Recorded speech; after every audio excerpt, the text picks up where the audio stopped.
Have you ever spent time with someone and walked away feeling drained instead of energized? Not tired in the normal way, but tired in your spirit, tired in your chest, tired in a way that feels like someone reached inside you and quietly unplugged something. You sit there afterward, staring at your phone or the wall, wondering why a simple conversation felt like emotional labor. That feeling is not random. That feeling is your intuition trying to warn you.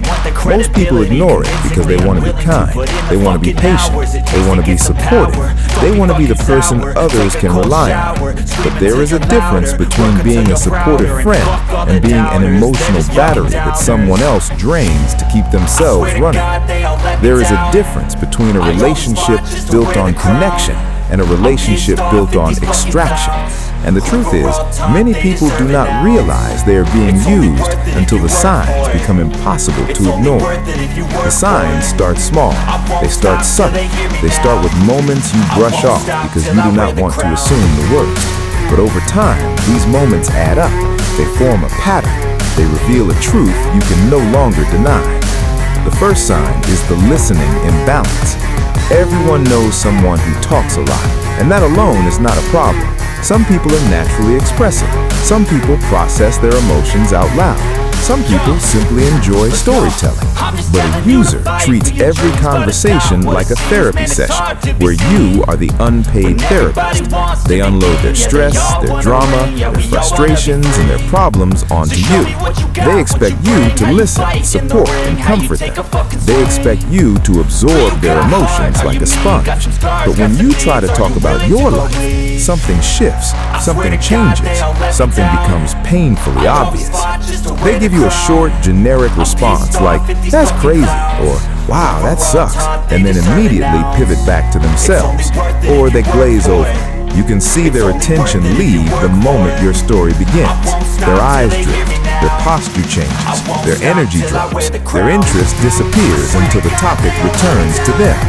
You can feel the moment they disconnect from you. You can feel the moment they stop listening.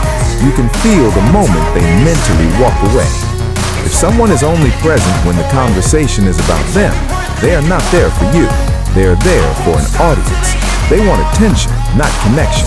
They want a witness, not a friend. They want someone who will validate them, soothe them, and center them.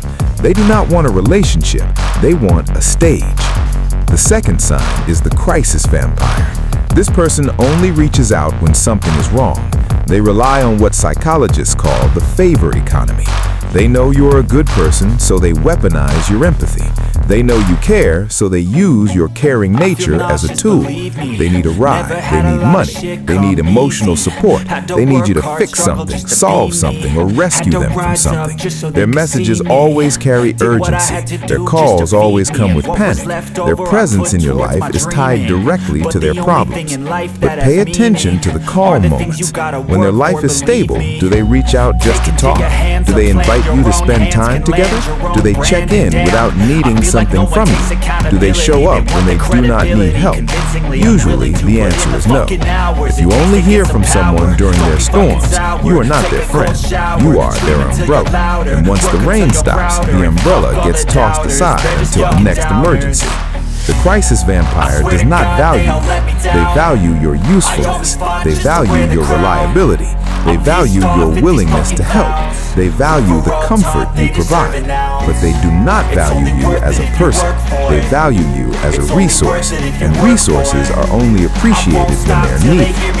The third sign is the future faker. This one is tricky because it feels good in the moment. Users know that if they only take, you will eventually leave.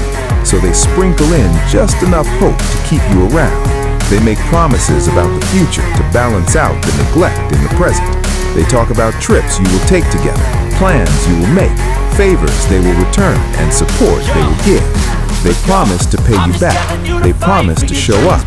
They promise to help you when you need it. They promise to be there for you. But when the moment arrives, there is always an excuse. Something came up. Something happened. Something got in the way. They use words to buy your patience because they are not willing to pay with actions.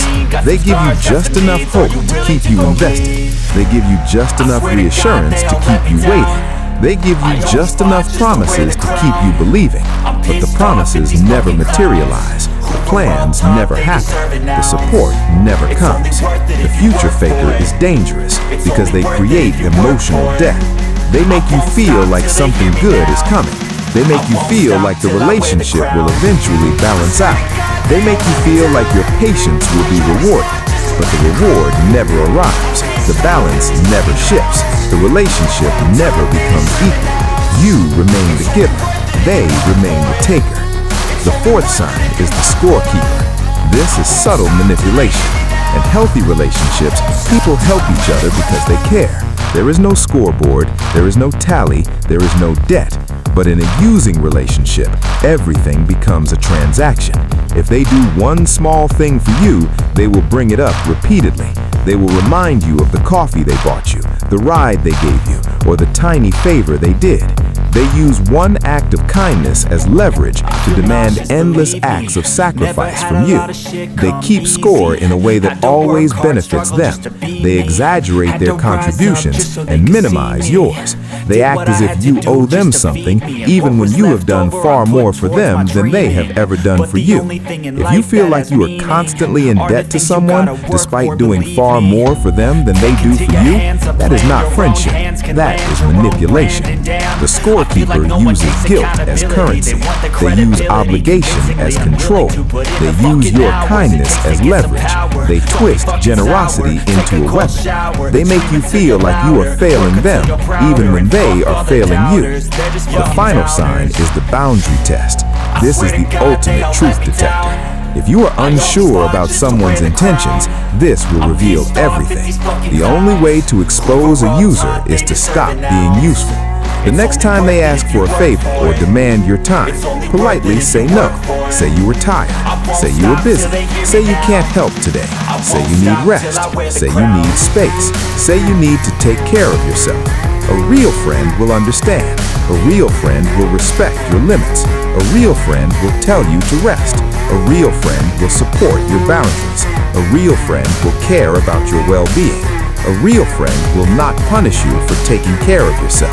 A user will punish you. They will get angry. They will guilt trip you. They will accuse you of being selfish.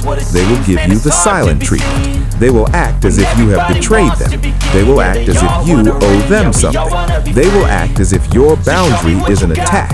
When you set a boundary, a user feels like their property is malfunctioning. Their anger is not hurt feelings. Their anger is lost control. If you recognize someone in this message, it is not your fault for being kind. It is not your fault for being supportive. It is not your fault for wanting to help. But it is your responsibility to protect your energy now. The hardest part is not spotting the signs. The hardest part is breaking free without feeling guilty. You deserve relationships built on respect, reciprocity, and genuine care. You deserve people who show up for you the way you show up for them. You deserve connection, not extraction. You deserve support, not depletion. You deserve love, not labor. If you struggle with saying no to people like this, there is a way to set boundaries without guilt, without fear, and without losing yourself in the process. Continue to the next message, and I will walk you through it step by step.